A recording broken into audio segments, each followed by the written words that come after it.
ভারতবর্ষের স্বাধীনতার পর থেকে ভারতীয় জনতা পার্টি পশ্চিমবঙ্গে কি কখনো ৭৭টা সিট পেয়েছিল রাজ্যে? পায়নি। কখনো কি আপনার ১৭-১৮খানা এমপি পেয়েছিল? পায়নি।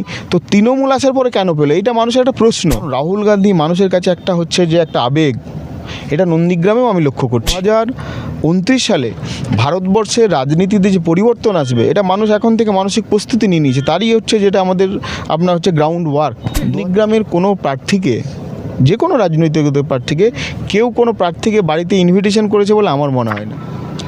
সূত্র মারফত দাদা আমরা জানতে পেরেছি এই যে আপনাকে নন্দীগ্রাম থেকে কংগ্রেসের প্রার্থী করা হয়েছে, সে প্রার্থীটা নাকি দিল্লি থেকে ফাইল করা হয়েছে বলে আপনাকে করা হয়েছে। সেই জায়গায় দাঁড়িয়ে আপনার কি মনে হচ্ছে যে বিধানসভা নির্বাচনে আপনার কি কোনো এক্সট্রা সুবিধা বা কোনো কিছু তো হতে চলেছে এখানে? দেখুন, আপনি জানেন যে আমাদের পার্টি সর্বভারতীয় একটি রাজনৈতিক দল। স্বাভাবিকভাবেই আমাদের পার্টি সিডাব্লিউসিতে বসে সিদ্ধান্ত হয় কাকে কোথায় হচ্ছে যে কোন আসনে প্রার্থী করা হবে। এখানে রাজ্য থেকে হয়তো সুপারিশ হতে পারে। যেহেতু নন্দীগ্রাম একটি গুরুত্বপূর্ণ আন্দোলনের ভূমি, পার্টি অনেক চিন্তাভাবনা করেই নিশ্চয়ই আমাকে হচ্ছে দায়িত্ব দিয়েছে। সেই দায়িত্ব আমি, পার্টি যে দায়িত্ব দিয়েছে, আমি পার্টির অভিনেন্ট সৈনিক। পার্টি যখন যেখানে যেভাবে আমাকে কাজ করার কথা বলেছে আমি সেভাবেই কাজ করেছি এবং আগামী দিনেও করব। তো স্বাভাবিকভাবেই এই নন্দীগ্রামে পার্টি যখন আমাকে দায়িত্ব দিয়েছে, আমি আমার সর্বোচ্চ হচ্ছে যে পার্টিকে রিটার্ন দেওয়ার চেষ্টা করব। মানুষের পাশে দাঁড়িয়ে মানুষের সঙ্গে বিভিন্ন সংযোগ থেকে শুরু করে মানুষের কাছে পৌঁছে যাওয়ার যত ধরনের হচ্ছে যে সম্পর্ক তৈরি করার ক্ষেত্রে যত ধরনের হচ্ছে গুরুত্বপূর্ণ ভূমিকা নেওয়া যায়, হ্যাঁ, আমরা সেই চেষ্টা করছি। যখন মানুষজন প্রচারে নামছেন, যারা রাজনৈতিক নেতৃত্বরা রয়েছেন, তারা দেখতে পাচ্ছি বিভিন্ন রকম প্রচার করছেন। কেউ দাড়ি কেটে দিচ্ছেন, কেউ মশলা বেটে দিচ্ছেন। আপনি নন্দীগ্রামের সাধারণ মানুষের কাছে কিভাবে কি জনসংযোগ করছেন? মিছিল করে নাকি সভার মাধ্যমে? দেখুন, একটা কথা বলি, আপনার একটা সেলুনে গিয়ে কারো দাড়ি কেটে দেওয়া, কারো বাড়িতে উঠানে উঠে ঝাড় দিয়ে দেওয়া, মশলা বেটে দেওয়া, রান্না করে দেওয়া, এগুলো চাটুকারিতা, এগুলো চটকদারিতা। আমরা মনে করি না চটকদারি রাজনীতি জাতীয় কংগ্রেস বিশ্বাস করে না। তাহলে আপনি বলুন যে আপনাদের জনসংযোগের মাধ্যমটা কি? দেখুন, আমরা যত সম্ভব সকাল থেকে শুরু করে আমরা বাড়ি বাড়ি সংযোগ করছি, ম্যান টু ম্যান আমরা মানুষের সঙ্গে যোগাযোগ করছি। আমরা জনসংযোগের সবথেকে বড় হচ্ছে মানুষের কাছে পৌঁছে যাওয়ার যে বিষয়, সেটা হচ্ছে বাড়ি বাড়ি গিয়ে সংযোগ। এটার আমরা সবথেকে গুরুত্বপূর্ণ, আমরা হচ্ছে এটাই গুরুত্ব দিয়েছি। আমাদের কাছে এটা গুরুত্বপূর্ণ। কারণ কি, মানুষের সুবিধা অসুবিধা, সুখ দুঃখের বক্তব্য যখন আপনি তার কাছে গিয়ে পৌঁছাবেন, তখনই আপনি জানতে পারবেন। আপনি কোনো বড় সভা থেকে আপনি বক্তৃতা করে আপনি আপনার কথাটা বলতে পারেন, কিন্তু মানুষের কথা শোনার জায়গা সেখানে নেই। সেই জন্য বড় সভার থেকেও আমরা বাড়ি বাড়ি গিয়ে মানুষের সঙ্গে ম্যান টু ম্যান কন্ট্যাক্ট করে আমরা হচ্ছে যে জনসংঘের কাজটা, প্রচারের কাজটা সবথেকে বেশি আমরা গুরুত্ব দিয়েছি। তা বলে আমরা কি জনসভা করব না? নিশ্চয়ই আমরা হচ্ছে যে আরও যে কটা দিন টাইম আছে, আমরা বড় হচ্ছে র্যালি করব, আমরা বড় জনসভাও দু একটা হচ্ছে নন্দীগ্রামে করব। আমাদের রাজ্য এবং কেন্দ্রীয় নেতৃত্বরা সেখানে হচ্ছে যে আসবেন এবং আমরা সেটা শেষের দিকে এটা আমরা করব। এবং মূলত এখানে এসে আপনারা সাধারণ মানুষের কাছ থেকে যে সমস্যাগুলো পাচ্ছেন, তার মধ্যে থেকে কোনটা সব থেকে বেশি পাচ্ছেন বলে মনে হচ্ছে? দেখুন, আমি নন্দীগ্রামের সাধারণ মানুষের কাছে সর্বাত্মকভাবে হচ্ছে ভালোবাসা পেয়েছি। সব থেকে বড়, আমি খুব কৃতজ্ঞ যে নন্দীগ্রামের মানুষ আমাকে খুব দ্রুত হচ্ছে যে গ্রহণ করেছে এবং সমস্ত দিক থেকে মানুষ আমার এখানে নন্দীগ্রামের হচ্ছে যে মানুষের সঙ্গে একটা আত্মিক সম্পর্ক তৈরি। আমি মনে করতে পারছি না যে আমি হচ্ছে যে নন্দীগ্রামে আছি না আমি আমার অন্য কোথাও আছি। আমি মনে করছি যে এখানের মানুষই আমার কতদিনকার পরিচিত, তারা আমাকে এত সুন্দরভাবে গ্রহণ করেছে। সমস্ত বিষয়ে তারা আমার খেয়াল রাখছে, আমার থাকা খাওয়া থেকে শুরু করে এভরিথিং বিষয়ে তারা টাইম টু টাইম আমার খবর নেয়। সেটা পার্টি ওয়ার্কার নাও, সাধারণ মানুষরা। কালকে আমি একটি জায়গায় একটা প্রচারে গেছিলাম জনসংযোগের কাজে। ওখানে একটা স্থানীয় মানুষ, সে দীর্ঘদিন কোনো রাজনৈতিক দলের সঙ্গে যুক্ত নয়, কিন্তু যখন জাতীয় কংগ্রেসের প্রার্থী আমি জারিয়াতুল জনসংযোগে ওনার কাছে গেলাম, ওনার সঙ্গে দেখা করলাম, উনি অত্যন্ত হচ্ছে খুশি হলেন এবং উনি আমাকে রাত্রে খাওয়ার জন্য নিমন্ত্রণ দিলেন। ঠিক আছে, আমি অভিভূত এবং আমি বললাম যে আমি প্রচারের কাজে সারাদিন ব্যস্ত থাকছি, আমি আপনার তো নিমন্ত্রণ রক্ষা করতে গেলে সময় লাগবে, সেই জন্য আমি আজকে আপনার বাড়িতে খেতে পারবো। তো উনি তখন জোর করে আমাকে খাবার হচ্ছে পার্সেল করে দিলেন, প্যাকিং করে দিলেন।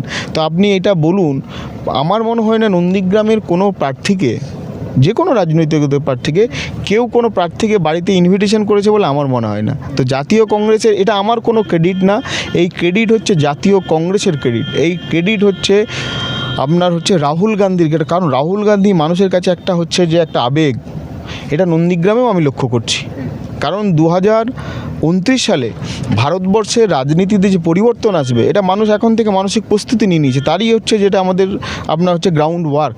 2026-এর ইলেকশন আমাদের 2029-এর গ্রাউন্ড ওয়ার্ক। তো স্বাভাবিকভাবেই আমরা 2029-এর ফলাফল আমরা কিন্তু 2026-এর ভোটের মানুষের হচ্ছে যে মধ্য দিয়েই আমরা দেখতে পাচ্ছি। সারা দেশে একটা পরিবর্তনের ঝড় হবে এবং রাহুল গান্ধী আগামী দিনে প্রধানমন্ত্রী হবে। তো তিনার আশীর্বাদ ধন্য হচ্ছে যে প্রার্থী, যারা বাংলাতে 294 হচ্ছে যে প্রার্থী আছে, তার মধ্যে আমি একজন। তো স্বাভাবিকভাবে আপনারা নন্দীগ্রামের মানুষের কাছে আমার সবসময় দাবি থেকেছে যে আপনি প্রার্থীকে যেমন দেখছেন, আপনি রাহুল গান্ধীকে দেখুন। কারণ রাহুল গান্ধী এবং জাতীয় কংগ্রেসের মনোনীত আমি প্রার্থী। তো স্বাভাবিকভাবেই তারাও এই বিষয়টা গ্রহণ করেছে এবং তারা আমাদেরকে হচ্ছে যে অত্যন্ত গুরুত্বের সঙ্গে, অত্যন্ত স্নেহের সঙ্গে হচ্ছে ভালোবাসা দিয়ে অ্যাকসেপ্ট করেছে আমাদের।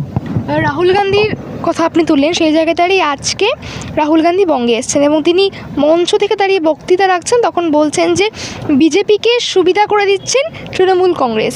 এই বিজেপি আর তৃণমূল কংগ্রেস দুজনেই একসাথে সেটিং, এই সেটিং তত্ত্ব নিয়ে কী বলবেন? দেখুন, আমি আপনাকে একটা কথা বলি। 2011 সালে বাংলার রাজনীতিতে পরিবর্তন হয়, সেই পরিবর্তনের সময় আপনি দেখবেন জাতীয় কংগ্রেস বর্তমান যে শাসক দল, সেই শাসক দলকে সমর্থন করেছিল। জাতীয় কংগ্রেসের সমর্থন ছাড়া এই তৃণমূল কংগ্রেসের সরকার প্রতিষ্ঠা হতো কি?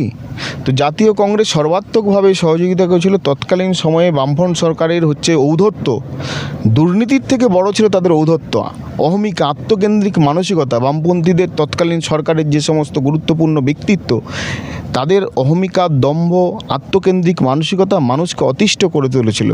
আমি দুর্নীতির পাটে গেলাম না, কারণ বামপন্থীদের মধ্যে সেই জিনিসটা তুলনামূলক এখন সরকারের থেকে কম ছিল, এটা অস্বীকার করার কোনো জায়গা নেই। দেখুন, আমরা রিয়েলিটিটাই হচ্ছে যে আমরা বিশ্বাস করি। এই জায়গায় দাঁড়িয়ে যখন তৃণমূল কংগ্রেস সরকারে 11 সালে এলো, আপনার এই আসার পরে আপনি লক্ষ্য করবেন তখন পশ্চিমবাংলায় আরএসএসের কতগুলো শাখা ছিল, আজকে কতগুলো শাখা আছে, এটা আপনাকে বিচার করে দেখতে হবে।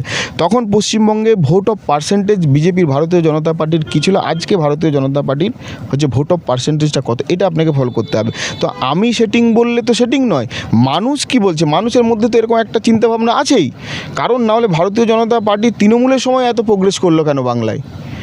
ভারতবর্ষের স্বাধীনতার পর থেকে ভারতীয় জনতা পার্টি পশ্চিমবঙ্গে কি কখনো 77টা সিট পেয়েছিল রাজ্যে? পাইনি। কখনো কি আপনার 17-18খানা এমপি পেয়েছিল? পাইনি। তো তৃণমূল আসার পরে কেন পেলো? এটা মানুষের একটা প্রশ্ন। তো স্বাভাবিকভাবে আপনি যে প্রশ্ন করছেন, রাহুলজি বলছেন, এর একটা হচ্ছে শিলমহত্ব লাগছে মানুষের এই বক্তব্যকে, তো একটা ওনার হচ্ছে বক্তব্যের সঙ্গে মানুষের বক্তব্য কোথাও একটা মিলে যাচ্ছে, এটা একটা স্বাভাবিক বিষয়। এটা তো উনি যা বলেছেন খুব একটা তো ভুল বলছেন বলে আমার মনে হয় না। এবং সেই জায়গায় দাঁড়িয়ে নন্দীগ্রামে আপনি প্রার্থী হয়েছেন এবং আমরা দেখতে পেয়েছি আপনাদের দলের যিনি সভাপতি শুভঙ্কর সরকারেরও বাড়ি হচ্ছে এই নন্দীগ্রামে। তাহলে কোথাও গিয়ে কি আপনি একটু এক্সট্রা সুবিধা পাচ্ছেন এই নন্দীগ্রামের প্রার্থী হয়ে? না, দেখুন, সর্বভারতীয় জাতীয় কংগ্রেসের পশ্চিমবঙ্গ প্রদেশ কংগ্রেস কমিটির যিনি সভাপতি শুভঙ্কর সরকার মহাশয়, ইনি হচ্ছেন যে নন্দীগ্রামের হচ্ছে যে মানুষ। তো স্বাভাবিকভাবেই নন্দীগ্রামের শুভঙ্করদাকে নিয়ে একটা গর্ব আছে মানুষের মধ্যে। কারণ এই নন্দীগ্রাম বিধানসভার একটা ছেলে, সে আজকে পশ্চিমবঙ্গ প্রদেশ কংগ্রেস কমিটির সভাপতি। তো একটা বার্তা সুবিধা তো আমরা পাচ্ছি, কারণ এই জায়গার মানুষ যখন গিয়ে সারা রাজ্যের হচ্ছে যে একটা রাজনৈতিক, সর্বভারতীয় রাজনৈতিক দলের রাজ্যের হচ্ছে মুখ্য হিসাবে নেতৃত্ব দিচ্ছে, তো সাধারণ মানুষের একটা তো একটা আবেগ আছেই। সেই আবেগটা তো নির্বাচনে প্রতিফলিত হবেই, এটা আমি পাচ্ছি। বিভিন্ন জায়গাতে আমি যখন পৌঁছাচ্ছি তখন শুভঙ্কর দাস সম্পর্কে মানুষ খোঁজখবর নিচ্ছেন, কারণ আপনি জানবেন তিনিও একটা কেন্দ্রে প্রার্থী হয়েছেন। এটাই আমাদের জাতীয় কংগ্রেস, রাজ্য সভাপতিকেও পার্টির হচ্ছে যে সিদ্ধান্ত এবং গাইডলাইনকে ফলো করতে হয়। তো এটা বিভিন্ন জায়গায় যখন আমরা যাচ্ছি, বিভিন্ন অঞ্চলে, গ্রামে, বুথে মানুষের সঙ্গে যোগাযোগ করছি, ওনার শারীরিক খবর নিচ্ছেন, ওনার সঙ্গে যার যোগাযোগ হয় উনি সেটা বলছেন যে আমার সঙ্গে যোগাযোগ আছে। কেউ কেউ বলছেন যে ওনার সঙ্গে আমার অনেক দিন দেখা হয়নি, একবার দেখা হলে ভালো হতো। তো ওনার প্রতি মানুষের একটা সিম্প্যাথি, ওনার প্রতি মানুষের একটা ভালোবাসা আমি লক্ষ্য করছি। তো স্বাভাবিকভাবে ভোটে তো এই ভালোবাসার ফল আমরা জাতীয় কংগ্রেস পাবো, এটা আশা করছি, আমরা আশা রাখছি।